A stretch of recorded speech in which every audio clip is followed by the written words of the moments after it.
For decades, scientists wrestled with a deceptively simple question that left a massive hole in the story of human history. Why did the Clovis people, long considered the first widespread culture in North America, leave behind thousands of tools but almost no human bodies? This mystery seemed unsolvable. If Clovis hunters lived across the continent around 13,000 years ago, during the final millennia of the last ice age, where were their skeletons? Archaeology is usually generous with bones. Later cultures left cemeteries and complex burials. Clovis left only spear points and campsites. No one knew the answer. The mystery remained open, fueling theories about lost civilizations or populations unrelated to modern humans. Now, new evidence has finally settled this. The Clovis culture is defined by its stone tools. Distinctive fluted spear points appear across North America from 13,300 to 12,800 years ago. This is a short window of only 5 centuries. These points are found from Montana to Florida. They show remarkable technological consistency. The fluting, which is a long groove or channel removed from the base of the point, allowed for secure attachment to wooden shafts. This was a high-tech solution for hunting mammoths. Yet, while the tools were everywhere, the people remained ghosts. The first reveal in solving this case is that Clovis people were intensely nomadic. They followed migrating herds across open landscapes. They did not build permanent villages. Most of their sites were temporary camps or kill sites. This meant they did not have dedicated burial grounds. They moved too fast to stay in one place long enough to create a cemetery. Without permanent settlements, the chance of finding a burial is extremely low. The second reveal involves the environment. Most Clovis sites are in open-air locations. They sat on the surface or in shallow soil for 13,000 years. During the last ice age, North America faced extreme weather. Bone is organic material. In acidic soil or areas with heavy rainfall, bone dissolves within centuries. Freezing and thawing cycles also crack and destroy skeletal remains. A human skeleton left in these conditions would not survive even a few hundred years. This explains why we find the stone tools, which are nearly indestructible, but not the people. The third reveal came from a breakthrough in 1968.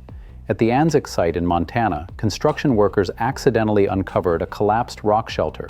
They found stone tools stained with red ochre, a naturally occurring iron oxide pigment used in ancient rituals. Beneath the tools lay the fragmentary bones of a male infant. This was the first time human remains were found in direct association with Clovis artifacts. This was a deliberate, ceremonial burial. It proved that when Clovis people did bury their dead, they chose protected locations like rock shelters.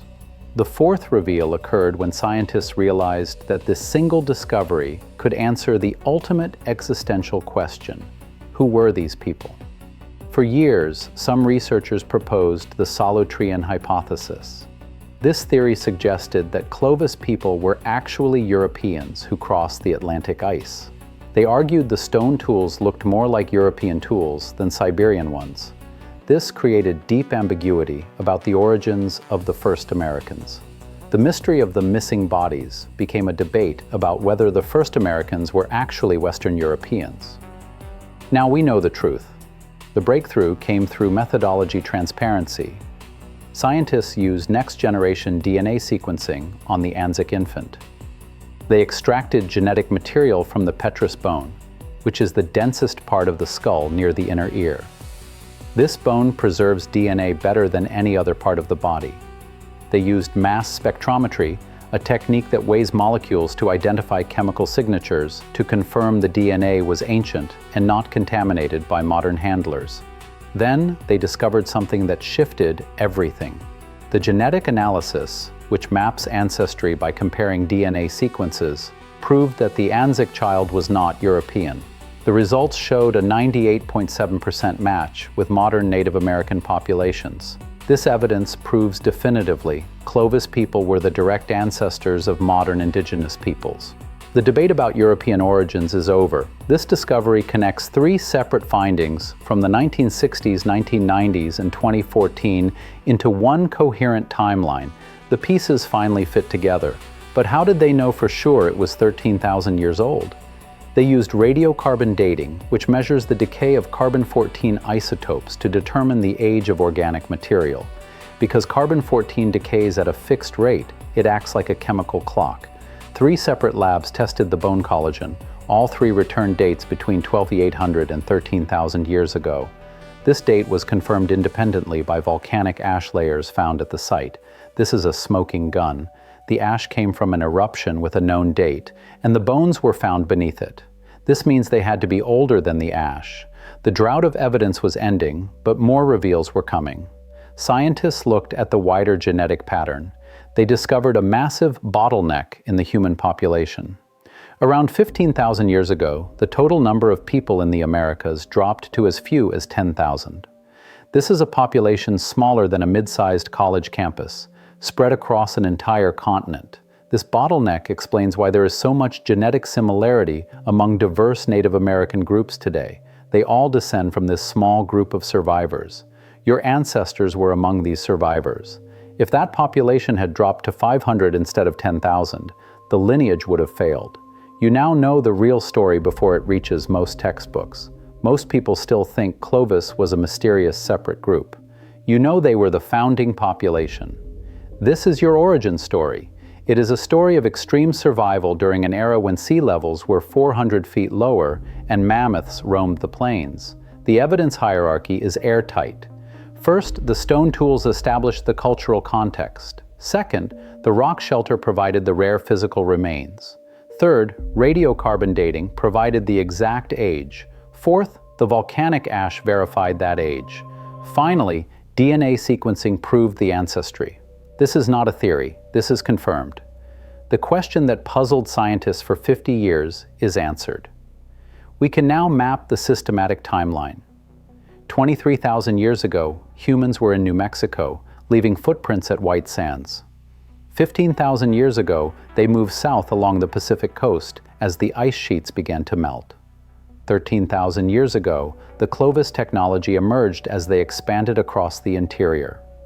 12,900 years ago, the Anzac child was buried in Montana. The chronology is now complete.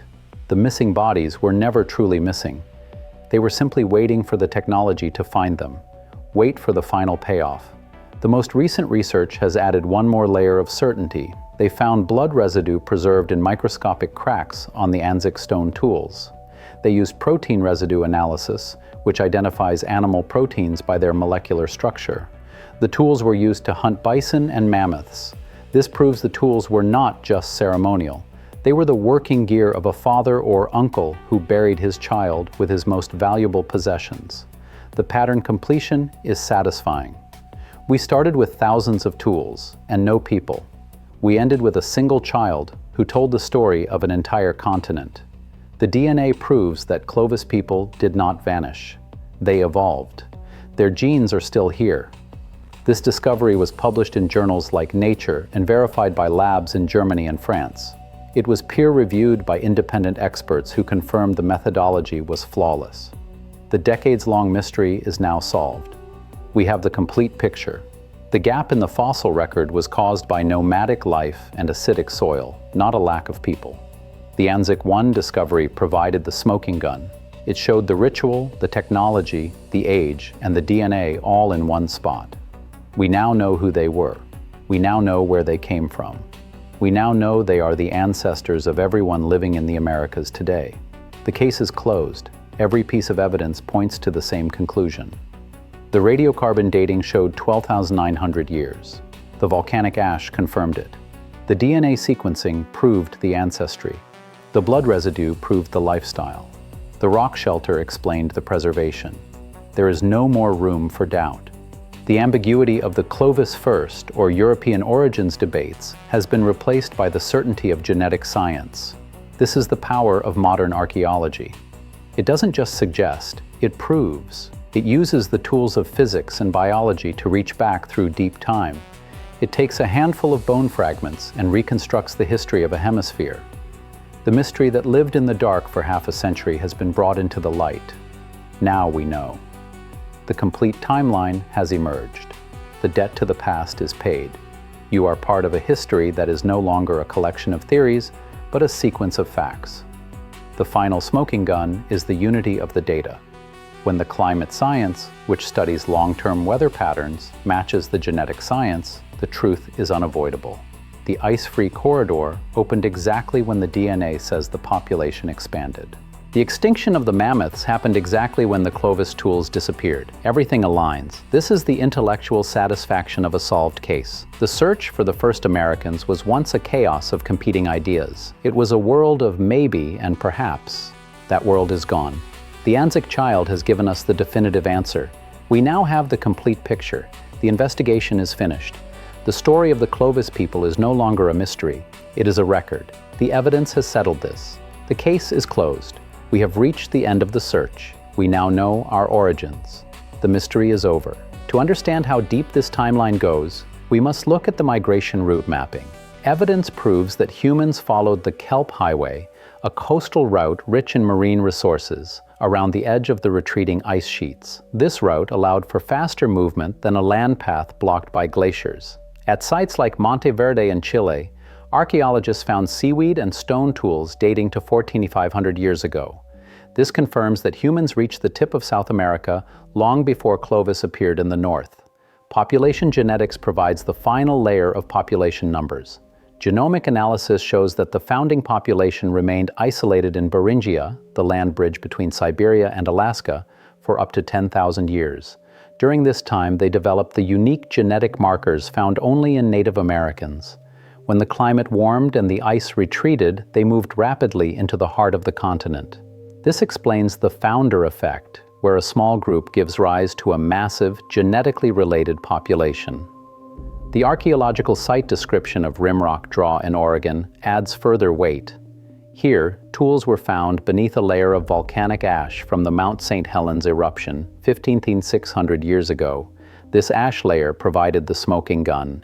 It proves humans were in the Pacific Northwest thousands of years before the Clovis window. The methodology used here, stratigraphy, shows what was deposited first. Older material at the bottom, newer on top. By dating the ash, we date everything beneath it. Comparing old theories to new evidence shows how much we have learned. Textbooks used to say humans arrived 13,000 years ago and wiped out the mammoths. Now we know humans were here 23,000 years ago, and the extinction of megafauna was a complex result of both hunting and rapid climate change at the end of the Pleistocene. This comparative analysis demonstrates the progression of scientific knowledge from assumption to evidence-based fact. The implications for our origins are profound. You carry the legacy of these pioneers. Your DNA contains the evidence of this survival story. 2% of your genome may come from ancient interbreeding events with groups like Neanderthals, which DNA evidence confirms happened when humans and Neanderthals had children together 50,000 years ago. These genes affect your immune response today. This is not abstract history, it is biological reality. Climate and environment context explains why the journey happened when it did. 18,000 years ago, the planet was in the grip of the last glacial maximum. Sea levels were so low that a land bridge 1,000 miles wide connected Asia and America. As the world warmed, this bridge flooded and the ice sheets melted, opening the door for the Great Expansion. The timing was dictated by the planet's orbital cycles and carbon dioxide levels. Pattern across sites is the final proof. From the Galt site in Texas to Paisley Caves in Oregon, the evidence is consistent. We see pre-Clovis occupations, followed by the technological explosion of Clovis, followed by the diversification into the many cultures encountered by Europeans. The dots are connected, the picture is whole. The now we know framing is essential for closure. Now we know humans arrived 18,000 years ago. Now we know they survived by following coastal routes. Now we know the population crashed to 10,000. Now we know the Anzac child is the bridge between the Ice Age and the present. The question is answered. We have the complete picture. Scientists have closed this case. As we look at the final data points, we see that the transition from Clovis to later cultures was not a collapse, but an adaptation. As the large mammoths died out, hunters shifted to smaller, faster game. Their tools became smaller and more varied. This shows the resilience of the human spirit. They didn't disappear, they changed. The Anzac DNA is the irrefutable finding that ties it all together. 3 separate labs ran the same tests on the Anzic remains. All 3 reached the same conclusion. There is no room for doubt. The evidence is airtight.